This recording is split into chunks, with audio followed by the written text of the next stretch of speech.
Welcome to the Good News Bay podcast, where we are making Bay County brighter one conversation at a time. Today, we have a special treat in store. This is the first podcast of 2023 for us, and we are starting it off with a bang. We have Colonel George Watkins with us, who is the commander at Tyndall of 325th Fighter Wing. Did I say that right? Yes, sir. And I want to, just by way of introduction, share a couple of things about him.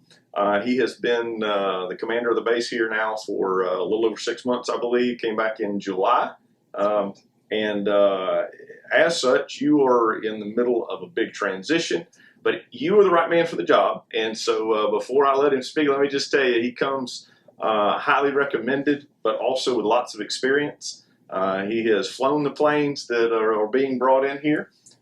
Having been trained on the F-16 and then later learning the F-35, he has transitioned bases before, and so he comes in with all the right experience and is just the right fellow for the job. I want to give a little bit of your background growing up, but in fact, I think I may actually do that as we talk. You grew up in Illinois, is that right? That's correct. I did. Actually, you want to wave at that group out there and just say hello real quick? I didn't give you a chance. You told me you've enjoyed Bay County so far. I have. Yeah, it's been great coming to Bay County. It's been we move around a lot in the military, and Bay County has been one of the most welcoming places for a military family to move to that I've been anywhere in the world. So it's been a pretty awesome treat to be here, not only on the water in a beautiful Tyndall Air Force Base, but to be joining a community that's got such a great outreach to the military members. You and your team have been very kind to us today, and I actually have the privilege of being an honorary commander, which means that y'all have given us some unique opportunities to be able to advocate for what's going on with all the rebuild. And really, there's a ton for us to be excited about, but for you to be as complimentary as you have on the front end, not just about the community, but also the Chamber of Commerce, how supportive that they have been along the way, and y'all's excitement with what you see coming on matters a lot. One of the things that I like about you, and I think that I've learned, and I think that our viewers and listeners are going to like, is that you're a guy that wants to earn your own way. You talked in your video, your intro video that can be found on the Tyndall Facebook page, about your upbringing, and you have a mom who was a school teacher. Your dad was a farmer. Tell us a little bit about where you're from. So I'm from Chicago, but that's just for a frame of reference. I'm from cornfields that are about an hour and a half outside of Chicago. So I grew up, we call it walking the beans. We go out and pull weeds out of the bean fields and detasseling corn. So walking the cornfields and pulling tassels off. I grew up on a farm with Black Angus cattle. So we raised cattle. And we had corn and soybeans, and about 400 acres that was just my dad ran. And he hired help every once in a while when he really needed it, but mainly depended on the kids. So we were his hired hands. So we grew up working on the farm. My mom grew up working on the farm, picking cotton and that kind of stuff in South Alabama. Her daddy ran the farm. And the fact that your mom's a school teacher, we have a lot of folks in Bay County that are in education and can relate to that. I think when you describe your reasons for going into the military, I think it's helpful for our people to know the man, right, that is the leader. One of the things you were wanting is to be able to work your way through college. Yep. You got brothers and sisters, and you wanted to earn your own way. And the military was a pathway for that, correct? Yeah, the military for me was a great way. They talk about. Yeah, sorry, go ahead. We may be picking up the sounds of freedom right here in this location. We've literally never done a podcast on site, but to have this privilege to be with you, we've done this, and I just was here in the jet, so I'm like, wait a minute, we got to make note. So we have a weapons evaluation group exercise going on right now. So they call it the WESIP exercise, and so we've got jets from all over the country. We even have Marines. So it's joint. So it means it's not just Air Force, meaning other services are joining in the exercise. So we've got Marines, Navy, and Air Force planes out on the ramp right now, and they're going out over the bay to shoot missiles. So they do end-to-end testing. So they take missiles that are in reserve that are kind of either exceeding their shelf life, or they do samplings from lots that are built, and they'll they'll build the missiles, put them all together because they don't all come in one piece. They put the warheads on or whatever they need to do. They put test kits in them, so they call it telemetry, so they can track exactly what it does. And then they load it on the jet. They're not only testing the people who are building the missiles and the maintainers who get the jets going, but then they're testing the air crew's proficiency at shooting the missiles as well. And they come back and they have a whole report at the end. It's pretty amazing. That's how we keep our air-to-air missile stockpiles and proficiency for training and building our missiles. So it's a pretty amazing thing that they do out here. It's awesome. Well, it is amazing, and like I don't know what I don't know, but I know a little. And what's crazy is like I knew that a couple times a year y'all do the checkered flag exercise, and people come from all across the country. I didn't know that you did other times, even in between. And so when people hear these noises of these jets, they are actually doing exercises so that we can maintain air dominance. Is that how we say it? Absolutely. Yep. So maintain our dominance, and checkered flag kind of mirrors up with those exercises when we go out to shoot missiles. And so checkered flag is purely training with no live missiles, but we put 20 to 30 aircraft in the airspace, all out over the water with adversaries. So people that pretend to be the bad guys, and they go out and fight against each other in a simulated environment, and then they come back in and they debrief. Spent a lot of time in the debrief trying to figure out how they could have done it better, and just repeat that over and over again and exercise to get better, sharpen our skills. It's the red versus the blue, right? It is, absolutely. Yep. I love it. We're the blue. I love it. Well, and I guess I got distracted by the sounds of the jets, but I do want our people to know, and I want to say it early and often, that in Bay County, we are very much a military-friendly community. If you didn't know that and you moved here, you need to know that. In fact, another friend that's on the public affairs side that's in the room named Joe, he indicated that 15% of Bay County is retired military, I think is what he said, which is a huge population of retired military, which also says volumes to those of you that are watching, because that means many of you probably are retired military also. Can we just pause for a second? I want to go back to your time on the farm, man. Okay. Because people that come from small places understand what hard work looks like, and one of the things that makes our community what it is a sense of resiliency after the storm and the pandemic and all these kind of things. And I've read some of that in the objectives that we were given by your team, like that you want a sense of resiliency here. You're not a guy that I don't think came with a silver spoon in his mouth expecting somebody else to do it for him. And so I'm kind of pushing to a point that you're kind of like us in a way. In this from this community, so you know what it is to work hard on the farm. I'm supposing if you go to a steak restaurant, you know what a good cut of beef looks like. Is that fair? Yeah, we like I said, we raised Black Angus cattle, and so we didn't do our own butchering, but we would put them in the trailer and haul them off to the slaughterhouse, and then we'd come back with a big pile of steaks for the freezer. So I was literally raised on meat and potatoes. I don't think I had fish besides the local fish fry until I moved away from the Midwest. But have you learned something about fried fish or grilled fish since you moved here? Yes, I have. I've learned to enjoy the local catch of the day, and as I was telling you earlier, I even got into some stone crab, and that was pretty exciting. That's the real deal. I have guys that I grew up with that drive big trucks that will not put their hand down one of those holes in the bay. Oh man, it didn't get any less scarier as the day went on. Every time I just kind of had to hold my breath and stick my arm right in there and try to grab a crab out. I love it. Now you have 2 children. I do. Yes, 2 kids. Luke, who's about to turn 11, and Aurelia. She goes by Leah for short, and she's 9. And they're pretty much my reason for doing everything that I do these days. Well, it sounds like Luke was looking forward to coming down to the beach. Yes. He wants to be a fisherman, but unfortunately has a poor teacher. So this is another area I need help from the community.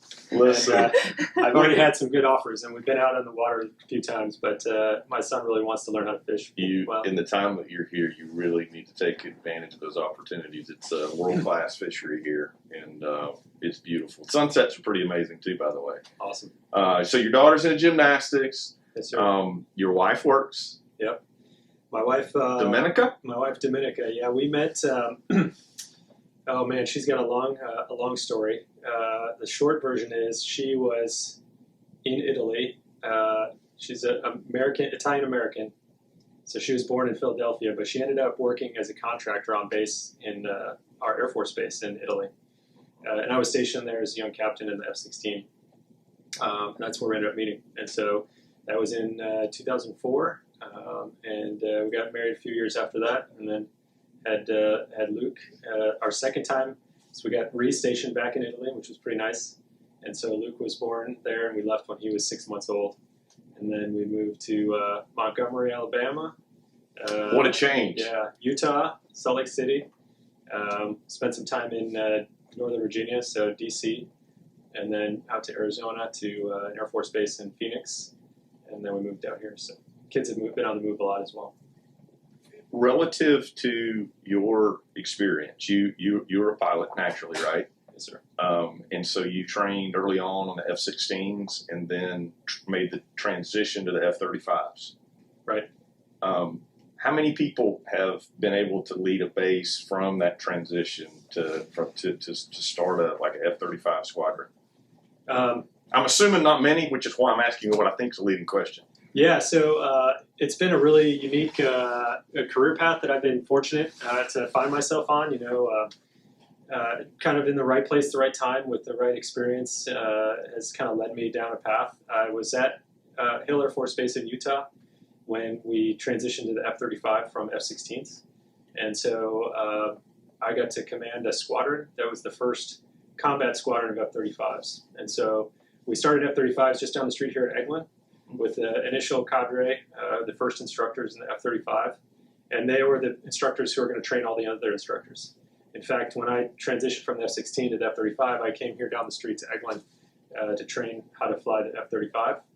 And then I went back to Utah, and we started a squadron. So we were the first combat-ready squadron of F-35s in Utah, in the world, but we were there in Utah, so it was pretty awesome.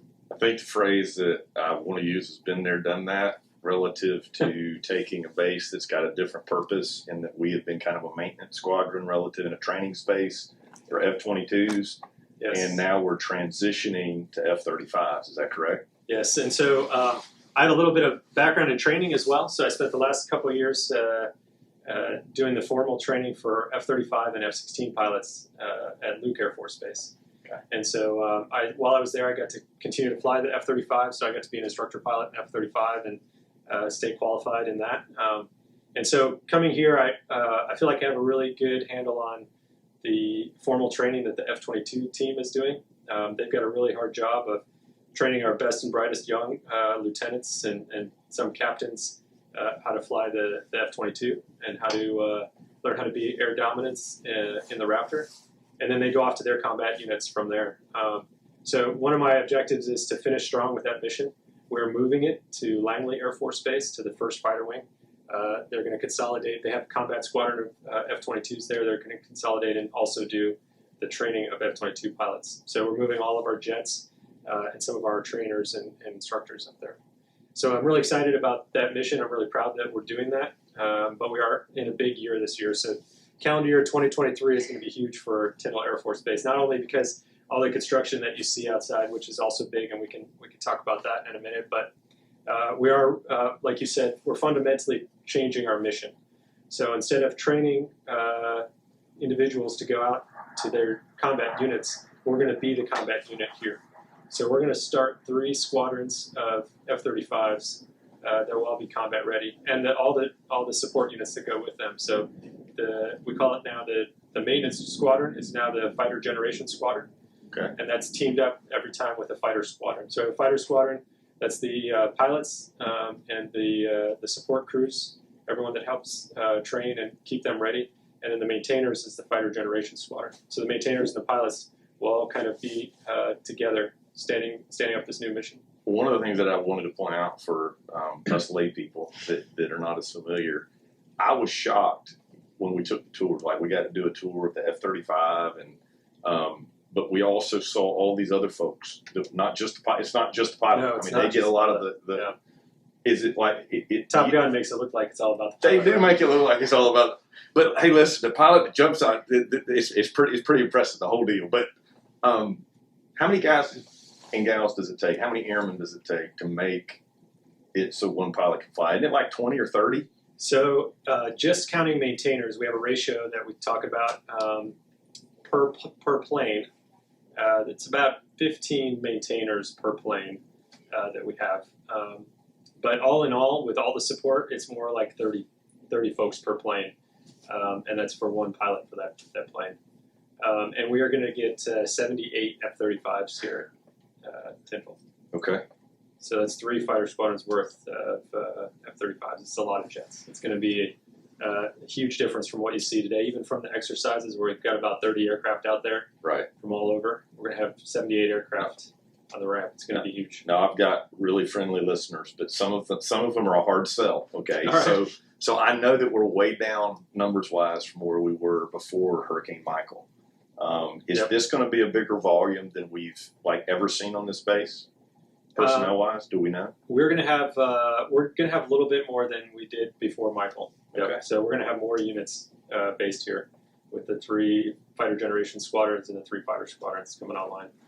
I shared with you just before we went actually on camera that I get lots of questions about, is it really going to happen? Are they going to decide politically to take it somewhere else? They've invested so much at this point. You're here. Yes. Yeah, we're here. It's definitely going to happen. We are the installation of the future.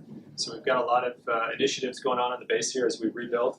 Obviously, it takes a lot of money to rebuild something as big as a full Air Force base and to set it up for 3 squadrons worth of F-35 flying and combat readiness. But really, what we have here with the 2 huge runways so close to the water, with the over water airspace, with hundreds of miles of square miles of airspace that is for us to train in. We don't get that anywhere else in the world. The last 2 places I've flown F-35s on assignment, it was tough to train because the F-35, the capabilities of it get as we get more and more advanced, we can see and we can shoot farther and farther. Yeah. And so we have to spread out more in the airspace. Yep. So in order to train to something realistic, we get farther and farther apart from each other. One of the things that they were, and again, I'm just a regular guy, but I think they were sharing with me that what makes this space so different is like with F-35, you got to be able to find and shoot things you can't even see, like with the naked eye, and the distance that's allowed on this particular base, like geographically, when you look at the space we have, it's got ready access, very quick. It doesn't take long to get there, and it's really big. Which is, that's what you said, but yes, yep, we've that got really uniquely qualifies. amazing training airspace. That's what really I think anchored the F-35 to come back here. But we're well on our way. We're going to get our first aircraft this summer. Looks like the first 2 will come in August, and we'll have a big kind of base celebration for that, and then we'll be off and running as we build. Every couple of months, we'll be getting more and more aircraft. Well, we know you guys are really important to our community, and I don't know if there's anything else I can do or say to let you guys know how much we appreciate you being here. I reached out to one of our state representatives, a gentleman named Griffiths, before I came on to that. I said, how important is the military in Tyndall Air Force Base? He said, Steve, it's like a third of the economy in Bay County. Like it is a huge part of who we are. And when I was talking to Ms. Roberts, who is the president of our chamber here, she reminded me that our public affairs, government affairs committee, that is literally works so well alongside you. I know that the chamber's been really nice and very welcoming to your group, and they better be, but they have been.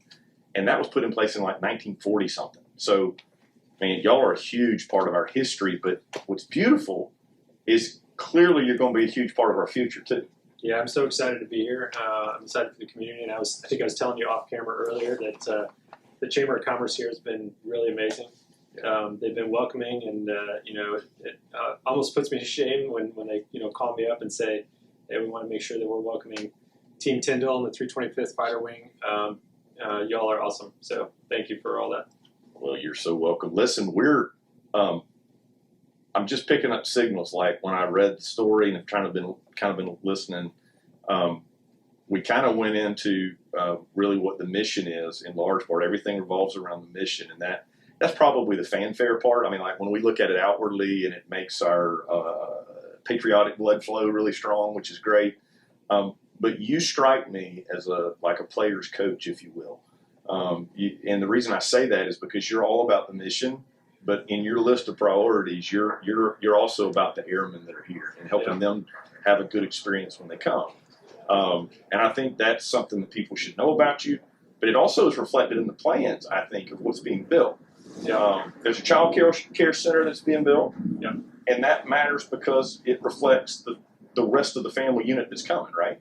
Yeah, I mean, let me put it this way: when I was, 20 years ago, when I was learning how to fly an F-16, I wanted to be really good at it, and I wanted to do my job, and I didn't want to be distracted by having to, find a place to live or whatever. And as I got older and had kids, I was telling you earlier, part of the challenge with being in the military and moving is, hey, how do I find a good school for my kids when I move to a new location?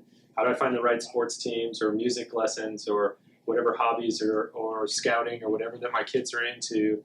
I have to take them out of that from wherever we move from and then reinsert them into that wherever we move to. And that's one of the challenging parts. And so I know we have an amazing team here in the 325th Fighter Wing. I don't need to help people do their job. I need to make it so that they can do their job easier.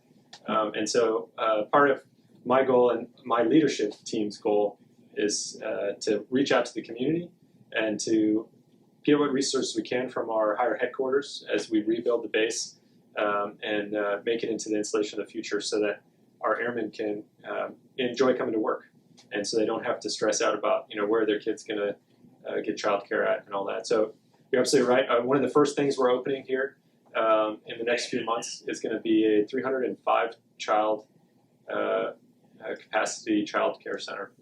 And so it's going to be pretty awesome. It's going to be state of the art. We're hiring the best administrators and child caregivers that we can find, and so that people can come to work and their kids will just be down the street and they'll have activities and a safe space to have child care for their kids. One of the things that I thought was neat in one of the early tours, and who knows, they may have changed some things since, but the idea even was to make this child care center so that, when you have a flyover, right, that goes across to the other side of 98, the idea is that in some instances you would be on the same side or be able to get to your family quickly for lunch or what have you. And that I know that realistically it doesn't always play out that way. But the other side of that, some of these plans that are being made, that isn't just beneficial to the airmen. Those of us that have lived here all these years, like if we're going to go, say, fishing over in St. Joe or Apalachicola, that means we have to go through the base to get there. And so traffic becomes an issue. So it's easier for everybody with some of these big construction plans that are going on. Yeah, one of the big ones is Florida Department of Transportation, like you mentioned, the flyover. So there's going to be 2 bridges on the highway. And one is going to have off-ramps go cut to the main gate and the flat line area and Tyndall gates, respectively. So it's kind of be similar to how we have now. But the other one is going to be strictly to pass over the base. And so you can get from the flight line side of the base to the south side of the base once you're on base without having to go transition across the highway or go through gates. One of the things that we were told is that this particular rebuild is the largest and most expansive rebuild in the history of the Department of Defense with any base they've ever had to work on. Is that? That's a big deal, right? So officially, it's the largest installation rebuild money-wise since they started keeping track in 2008. But one of the things I'm struck with, and you talked about my background. I come from a small town in the Midwest, and so coming to this small town here and talking to folks about 2018 and Hurricane Michael, it's just the devastation and the impact it had on the community is just it's unimaginable. And I think if you weren't here or if you don't live here, it's hard to imagine other parts of the country. I don't think they even realize. Perhaps the news for the first 6 months to a year afterwards. But it was a huge deal. It was a huge deal to the community. I almost think of it like it's community PTSD sometimes. It is. You're talking about the next hurricane season or rebuilding, and but it's amazing to see everyone coming back together rebuilding. But without Michael, we wouldn't have had that same opportunity here. So because of the level of destruction on Tyndall Air Force Base, where everything was damaged or destroyed, it really gives us a chance to rebuild kind of from new. So we've got campuses. So for example, our where our dorms and our lodging is going to be. There's going to be a community center. It's all going to be walkable from the what we call the BX and the commissary, which is the grocery store and the hardware store. All walkable distances, all convenient with community activities and bowling center and some restaurants and all that. And then on the flight line, we have a F-35 campus where we're putting new hangars side by side. So we've got the operators, which are the pilots, and then the maintainers all working together in the same building. Even though the units will still be separate, they'll have side-by-side facilities, and it'll be it's kind of a model way to do business in the community, and so we're able to rebuild to that, which is really great. Right after the storm, I stayed through it. We're out of our home and church and all that kind of stuff. It's been real traumatic, but one of the things that we talked a lot about was looking at communities that have been through anything similar is that it usually brings a fresh slate and lots of opportunity down the road. And we're starting to see some of that. Like those that, and this sounds like a small thing, but some of the folks that may actually move here for a town our size, we're one of the few places that has 5G. And that's kind of, why? Because our infrastructure was blown away, right? Yeah. Your folks that move here, I think, are going to see some significant developments in the Mexico Beach area and some opportunities there that they as families may not have had. And as they move here and then move again, they'll probably have some opportunities for just to experience some things that others may not, which is kind of cool. Yep. Couple of things that I find interesting.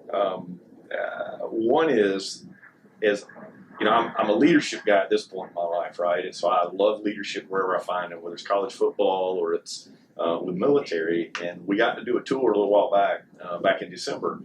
And something is like we went to the area where they paint the F-22s, like they do the body work. And as they paused and let us ask questions, we were asking questions about the differences I did between the paint that goes on an F-22 and an F-35. And the fact is that it is all so, like down to the very base layers of the paint, so specific to mission. Like everything goes back. What are we trying to do? Does this fit with what we're trying to do? Would you echo that that's that way throughout this whole rebuild process, that we've got a mission that we're trying to accomplish with the F-35 and the buildings and where they're associated, all that stuff fits within our core objective, right? So we definitely have purpose-built what we're doing here to fit the mission for the F-35. And so, going back to your question earlier in the podcast, the F-35 is coming here. We're building for the F-35. But there's also a lot we've learned, not only over the last couple of years that we stood up subsequent F-35 bases, but the F-35 and the F-22 both have advanced capabilities. They're both, consider them fifth generation fighters because they both have the stealth capability built in to them. But even between when we built the F-22 and the F-35, we've learned a ton. And so just getting to your specific question on the LO, low observable, that's what we call LO. So I use acronyms. I try and spell them out when I use them. Thank you. But the low observable paint booths, the LO booths, we don't even need that level of sophistication in the booths anymore for the F-35. Because the F-22, you needed to be so careful and so specific, and it was just a whole different application of the low observable paint. And the F-35, they made it a lot easier to maintain. Cool. Well, and even something this is fascinating to me and maybe some of our people, but like the F-22 is pretty much an Air Force aircraft, whereas the F-35 is used by multiple branches, and so the process of the body and rebuilding process has to fit the way that the various branches would do that. Does that make sense? It does, yeah. So it's joint and international. So we have our international partners and allies that are buying that jet as well. So yes. So certain ones from other countries and all that kind of stuff. Yeah. So this plane behind is this F-35 Lightning II. Is that what we're getting? That's what we're getting. Yes, sir. They're impressive. They are. Yep. They're fun too. When you push it down, does it go? So it does. Now, it's not going to be quite as fast accelerating as an F-22. So they're built for a little bit different missions. So the F-22 is kind of like a Formula One racer. Yeah. It's just built for speed. And it's got two jets, right? It's got two engines. Yeah. So because of that, you push it, it goes faster. The F-35 was built for more of a multi-purpose like a smartphone. So it can do lots of different things. It can get new apps. It can see the whole battle space with all of its sensors. It can carry internal bombs in its weapon base. F-22s mainly for air-to-air. And so the F-35 is a more jack of all trades, but it's still it's the most advanced fighter that we've ever built up till now. So it's pretty impressive to fly. Let's talk construction just for a minute. Okay. Yes. We already have begun to see all these contractors on base. They have created a whole entry just for construction and for people. If people have not been over to this side of the community, there are cranes over here, very reflective of large I think we cities. have all the cranes from Panama City right now. Well, and the it's surrounding areas. The big price tag that was put out there was $5 billion total. $3 billion of that's construction. Do you? And this is not a trick question, but you may not know how long will it take to get the construction process done? Like to get. I know there's all these different zones. Right. So we're in the phase where I didn't coin the phrase, but I like it because it's kind of a fighter pilot's phrase. Is we're going vertical. Okay. So going vertical. If I can use my hands for a second, please. It's like when we're talking about where we're flying. If you're going straight up, that's called going vertical. And I like it because as you see around here, we've got so many buildings going up. It's like the whole base is springing out of the ground at this moment. So if you haven't been here in a while, even from when I took command 6 months ago, the base is completely different. And I've even had people tell me from being out in the water, out in the bay, they see the big lodging buildings from the bay. Like it's a whole new landmark now. It's Tyndall Air Force Base because you can see it from farther away. Is that where they talk about the Tyndall skyline? It's constantly is taking shape by the day. So we've got a new skyline. So so a lot of our buildings are going up, and the next 2 years are going to be our real heavy build phase, 2 to 3 years. We should be complete by the end of 26, early 27, with all the major construction. It's a real big deal. One of the things that I would throw out there is good news, because I've tried to give a bunch of good news, and you've shared a bunch with us about things that are happening. If I was to share something, hoping that maybe some of the folks that are moving to town would see it. We were talking on the way out today that we had a lot of places that were demolished and we've had to rebuild. Well, the recreation complex in the city of Lynn Haven was pretty much destroyed. But in the next little bit, they got lights out there just recently. In the next 3 months, they're going to be reopening it, which means all these leagues for athletics in a variety of different ways. Plus, there'll be 2 gyms instead of 1. There's a lot of fun stuff that's coming with that. I can't promise it, but I know that they've been building pickleball courts, which is, if I wasn't from Bay County, we're coming to Bay County. Like, that's the fastest growing sport in the country, I think, among all ages, which is kind of crazy. But a lot of that's happening as well. And so I think there's a lot of amenities that are still online. As a community, when we built the athletic complexes on the beach, we were just starting to hit really full speed when the hurricane hit and then the pandemic after that. And so I hope that in the days ahead, Colonel, that you'll find that people will be putting in orders to come to Bay County. Like they'll say, hey, I want to go to Tyndall. Yeah. And then maybe they'll come and retire here too. I think we're pretty close to already being there. People, I think, want to come to Tyndall. They're excited about the change. They're excited about the community. I think the word is out that we've got a great community here and amazing community support. And so, I get calls. I get people email me saying, know me from back when I was, stationed earlier, and they're like, hey, sir, I know we haven't talked in a while, but I really want to get stationed out at Tyndall. How do I get out there? So I get those calls all the time. So we're bringing people in. It's going to be awesome. Well, we love to hear that. It sounds like you're looking forward to maybe doing some fishing in the coming year. Is that what I heard at the beginning? Well, I was telling you I need to work on it. Yeah. I need to that sounds like some good news for 2023 and something to be excited about. Yeah. And I will tell you, and I know we're kind of closing down, but I asking around, there aren't many bases with as much going on that is having to be juggled, because you've got a mission. You've also got all the guys that you're trying to help finish the mission that they've been given. And then you got the rebuild stuff on top of it. So very commendable to you as a community. We want to support however we can and encourage. And we're expectant that the very best is yet to come here in Bay County. Yeah, we really appreciate it. Appreciate you being our guest. Future. Absolutely. Thank you. Thank you so much for joining us for the Good News Bay podcast, where we are making Bay County brighter one conversation at a time. Please help us share this good news and change the conversation by liking, sharing, and subscribing to the podcast.